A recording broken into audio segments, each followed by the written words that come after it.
Hello and welcome back to Bearwood West Yard. You join me today for the summer 2022 layout update. It's been quite a turbulent year in terms of the personal life, which has also had an impact on what progress I've been able to make on the layout. Starting where I left off previously, I'd just installed the signalling. I'd got that all wired up and I'd made the panel, as well as having just cast the hardstanding area for the yard management buildings. Now, as it's summer, I am suffering with my yearly bout of hay fever. Today is one of my not so bad days, so I've decided to come over to the layout and film this update for you all.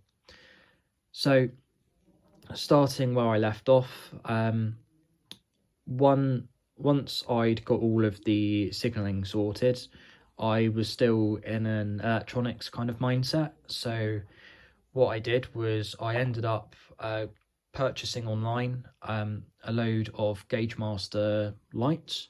So far wired in, I have one of these sets of floodlights. This is from the GaugeMaster Fordhampton range.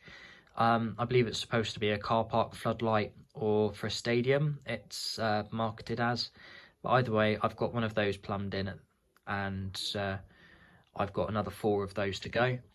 But in order to get those in, I've had to make sure that everything behind where those lights are going to be is done, to save installing the lights and potentially damaging them. So while I was in the electronics mindset, I decided to get the board all done for it. So essentially I've split one of these little bits of board up, put the various resistors on, cut the various bits of copper off, so that everything's got its own thing. So essentially it runs off a main I think it's 12 volt DC power supply, but essentially that then everything is connected in parallel. But I've probably gone the wrong way about it. I could have probably just used a single resistor and then connected everything up in parallel. However, I decided to just play on the safe side rather than blowing a load of LEDs, and go for the multiple resistor route. So there's that. Now, I've only got the one light in, but by the next layout update I should have at least 3 of those in, or another 2, maybe a third one also installed. Along with those, I also purchased at the same time a load of these lights. So these are platform lamps. They're more of a modern take, but I bought the value pack of 8 just so that although I may not need all 8, it saves only buying 4 and then having to wait for another 4 to turn up, and then having to solder the various wires and everything around as well. I still need to get around to sorting out the control board for it all to wire up again onto the 12 volts.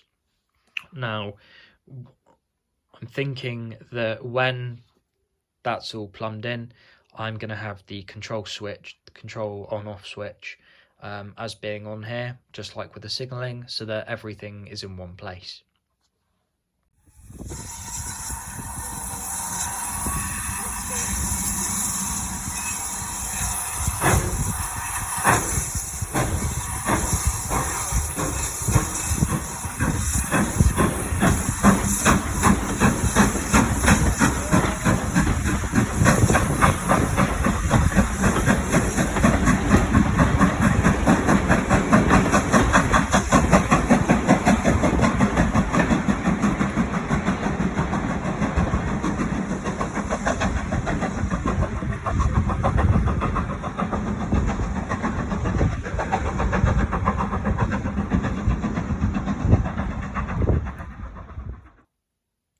But going back to the topic of not wanting to damage any of the lighting, I have now pretty much along the main part of the layout got everything done behind the area where the lighting's going to be.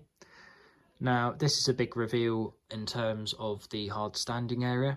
I'll talk a little bit more about it in a moment, but either way, all of the static grass heathland is now complete, all the way up to where it borders onto the MOD area. Now, I have decided that I am going to have that MOD area as a gunnery school, just like down the road in Lulworth, which is about a half-an-hour drive away. But yeah, I don't know if the camera is picking it up very well at all. The lighting in here is not very good. I have got the main light on and there is a lot of natural light, so this may be conflicting it.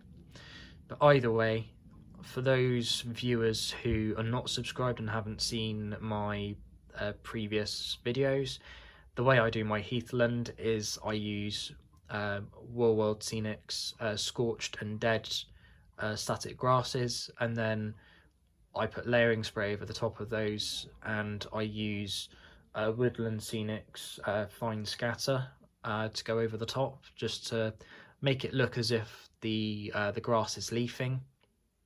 And I use soil and earth for that, along with some mixed green scatter also, just to bring out some greenery amongst the darker shades. So essentially the soil and the earth kind of fill in between the two extremes of the burnt and the dead shades. But one of the things that has taken the longest is now completely in the foreground. So this is all the fencing. Now this spans a good, I want to say at least 10 foot. So it goes all the way from around the road to the gravel car park, all the way down the perimeter of the yard, and pretty much now almost up to the gate where it will meet the MOD area. Now this is all a scale model scenery kit. This is in fact the palisade fencing. I have to say I prefer ballasting over making this kit. I can easily spend 2 to 3 evenings just trying to assemble all of this, let alone paint it.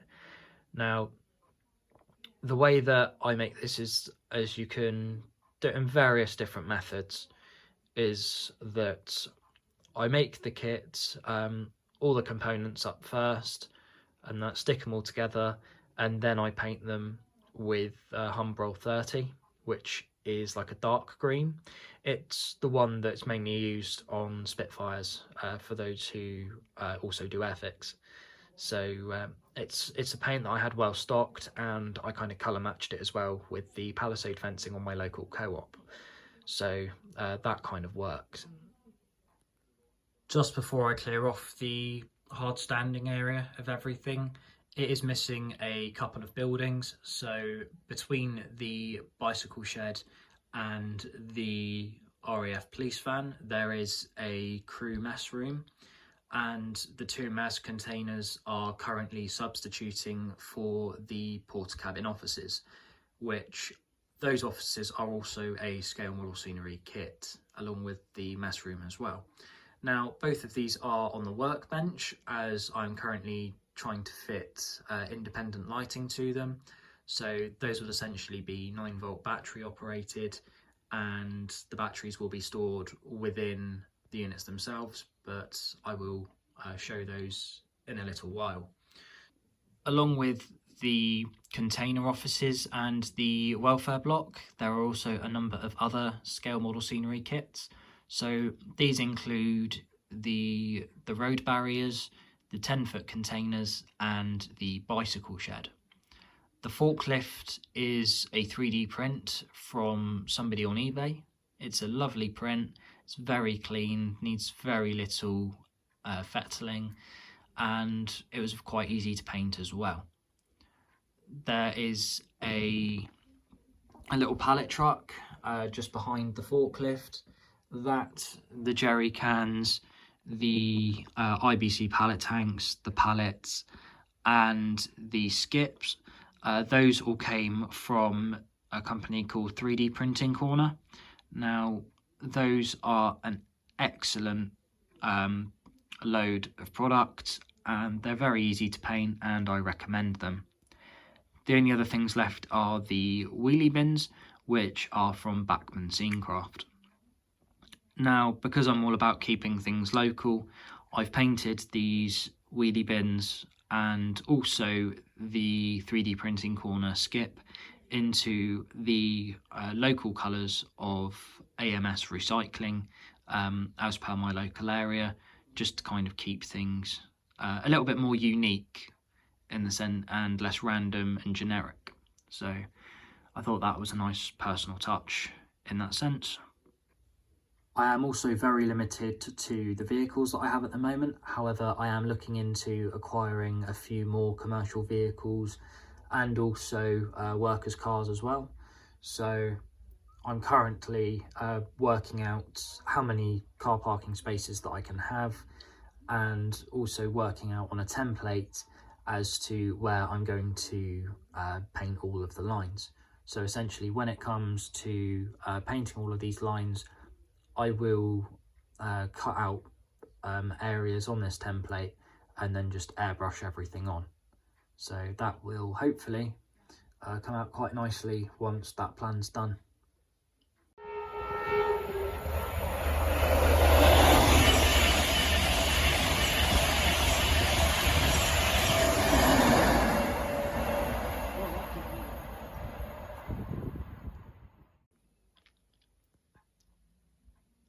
The hard standing area was actually rather simple to make. The cavity for this, I have seen people use matchsticks, but I decided to go the quicker way with what I had, and I just used 4mm styrene strip, which was glued down at intervals with super glue, as I know that super glue will at times, if hit hard enough, it will just shear and let whatever it's holding go. So once that cavity had been formed, I poured a mix of Wick's ready mixed filler, which I'd actually put extra water content in there just to make it a bit more runny, and I'd hope that that would also help in helping it to self level as well, with some help, of course. So once that had cured, I then took up the cavity material. So all of the styrene went, and I then got my power sander and used 120 grit sandpaper on that. Now, if you're at home and you don't have a power sander, then you can always do this using the traditional wood sanding block and a piece of sandpaper. It'll take you a little bit longer, but the effect you'll get will be roughly the same. Now, the reason I opted for 120 grit is simply because it gives off a nice finish. It's nice and smooth, but it also gives off a kind of a rugged effect for the various areas where concrete in real life is set, and there's like air bubbles in the top of it and from the various wear and tear as well. So that gives off a nice-ish effect. Once that had been done, I then marked lines at 20 centimetre intervals. So and that's how I got these squares. I then just joined up all the various dots and lines, and yeah, I then scored that twice with a craft knife just to make a kind of an indentation. And then once I'd done that, hoovered it all up and everything, I then airbrushed over with rail match concrete. And then once that had dried, which, because the filler is quite porous and it hadn't been sealed, it didn't take long at all. So once that had dried, I then, with a very fine paintbrush, I then applied a black wash into the into the lines that I had scored. That then enabled the replication of the tar joins to allow the concrete to expand under heat.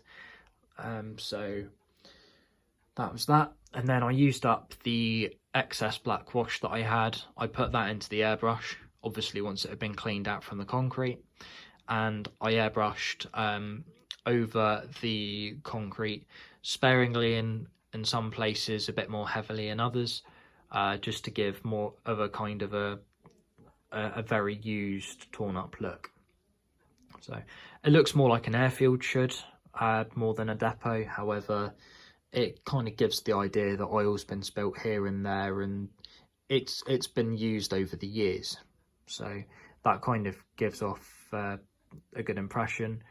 Obviously, you can do this this effect using dry brushing and just having normally paintbrushed over with the concrete, watered down, to make a little pot last a bit longer.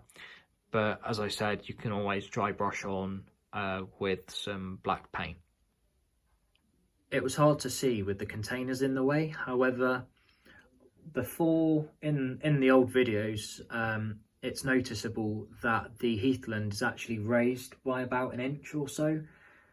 So I came to a little bit of a dilemma when, once the static grass had been done, because I'd initially planned for the fencing to go along the top of the terrain with the static grass.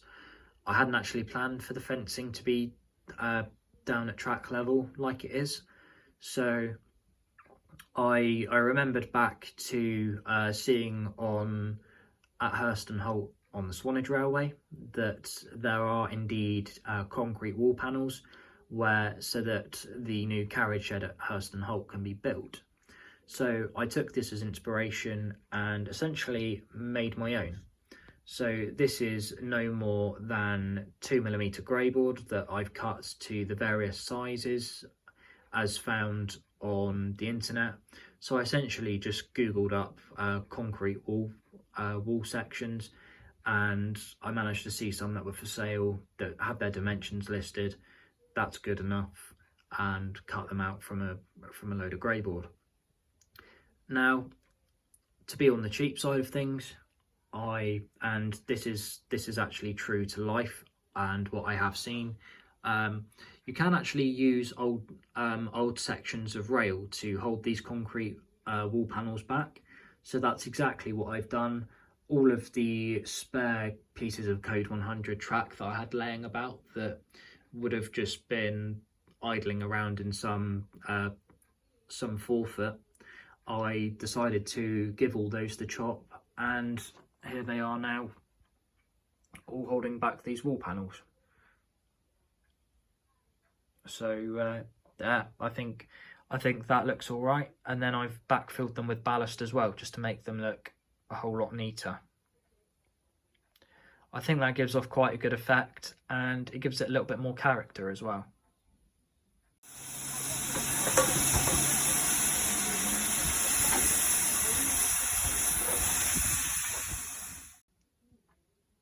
I have also started adding scatter to the fields and meadows that the horses are going to be in.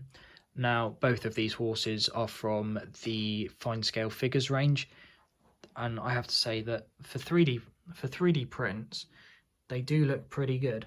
Now, these are all painted by myself, so these all come as grey, but I have to say they are really nice prints, and they're a lot bigger than those horses and that are offered by Knock and I think Pico as well. So yeah, this comes all the way around to the station now, so that's just awaiting the lights to go in before I even start doing that. Some more fine scale figures lots over here. So I've got the MOD gate sentries that are all painted up now, and I've also got a range of dogs as well. So I did actually have a scene up on the Heathland, which is a mix of Model U and fine scale figures. So I've got everyone's favourite TikTok train spotter, just casually having a selfie with a deer that's hiding behind the gorse bush, and there's a dog and a dog walker. That dog is actually, because my family have always had border collies, I've kind of painted up, well, I bought some border collies from fine scale figures and painted them up into the same colours and the same places that the ones that we have are. So I've got little Tom just there, and then somewhere over there, still on its 3D print basis, that is Little Angel. And then, so those are all from fine scale figures. And then from Model U, we've got Richard Watson and Mike Buick. I think I've said his surname correctly. Currently watching and taking a picture of the deer that the dog has seen. So there's a nice little scene there. Obviously these are not their final positions, but these are just places that I've stuck them for the time being. But yeah, so I think that's pretty much all to report on the layout at the time being. In terms of my scratch builds, I cannot remember where I got up to in December. However, this is the state of my JZA manipulator wagon. So the whole deck is painted. All of the accessories part the turned brass hydraulic rams for the deployment wheels that are the big large orange things. Those are not yet applied. I still need to get those sorted. However, the hydraulics have been painted on the arms, and if I can bring the camera down a little bit, you can see that the meshing has been applied at the top of the guardrails. Now, the roof still needs to be painted. I've taken a long break from this just to kind of spend some time away from it and focus on the layout. However, it is pretty much there. I just need to sort the roof out, and then I am also now working on getting the decals sorted. So for this, I've got to draw everything up in Microsoft Paint before I then put it into a Microsoft Publisher folder and document, so that I can then print it from there. As on Publisher, I can scale it correctly and I can adjust widths and heights of everything without distorting the original JPEG image. So hopefully that'll be done. I have no real timescale for this now, because I am also thinking about working on the rest of the welded rail train, because I've given that a good year of not much love at all. So I definitely need to get on that a little bit more now. However, my main aim is to at least have this JZA done by December, of which, due to my new work pattern of 5 on 5 off, hopefully that should be a piece of cake. So hopefully I'll have possibly even the whole rake done by the end of the year, which would be quite nice since I started these in September 2019. Such a long time ago now.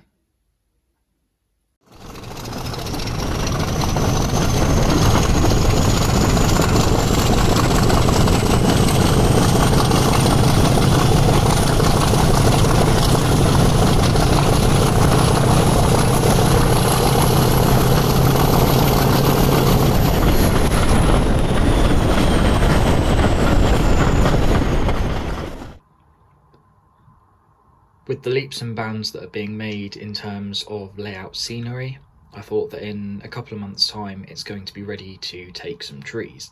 If not, some sections are almost ready to take trees at the present moment. However, in terms of trees, I was looking online at the cost of buying a box of seafoam. Now, seafoam to make trees although you get a good amount in a box, I thought that £25 or so for a box plus postage is a little bit steep in today's cost of living crisis. It's not that I'm having too much of a crisis at the moment, but you don't know what the future holds. So I thought that with my existing gardening equipment that I had and a load of cups that I had laying around from the MXA resin casting project that never really materialised, well, I just bought some potting soil online and also some seafoam seeds. I think it's Teloxys aristata, I think is the proper name for seafoam. Now, the seeds were about £2.50 with free postage, and I bought 10 litres of potting soil online, which is all like flat packed, and you just got to add 3 litres of water, and that was £6 off of Amazon. So realistically, my venture here has cost me no more than £7. I don't know if I'm going to get a good harvest yet or not, or even harvest near the amount I would get in a £25 box. However, the efforts that I'm putting in here are definitely ones that I've never done before, as I'm not the green-fingered type. However, it's good to diversify, I guess, and it's handy to have such skills if in the future I decide to live somewhere where it's not quite possible to get postage of such items. So,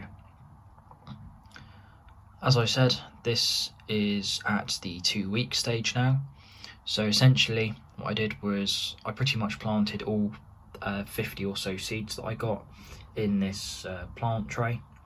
Now initially I did a mix of, I think it was sand, compost and small bits of gravel.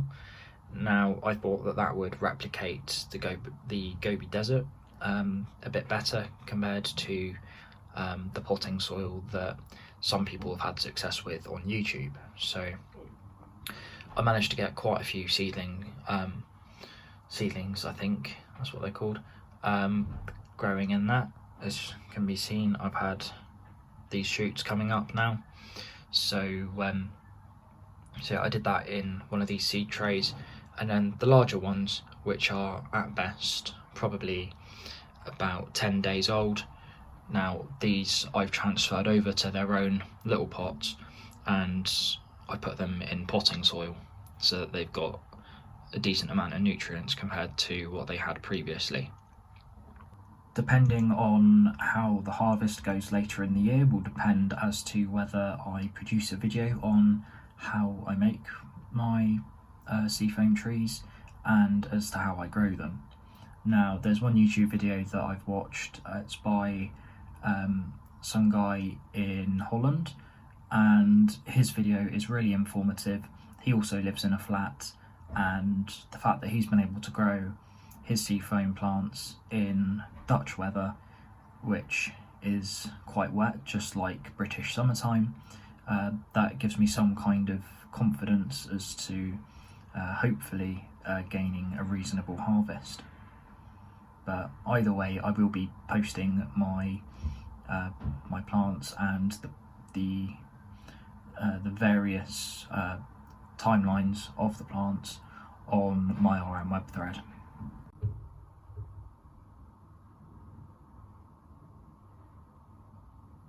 Just to make sure that I don't overwater these plants, as they are very hardy and don't like much watering, I've gone for the approach of just filling about half an inch from the bottom of the tub with water. Now this I will change every couple of days just to ensure that it doesn't go stagnant and start to smell. But yeah, and this box I had anyway, it's 32 litres, and it fits the seed tray and all of my my little cups in there. I've still got a few more cups which are filled with potting soil but don't have any seafoam plants in. So when the time comes, I will eventually take the shoots out of the seed tray and transfer them over. But either way, at the moment I've got 12 plants in cups and another 10 in the seed tray. So ideally, even if only the 12 survive, that should still be enough for my layout for this year, and potentially even to sell some on eBay.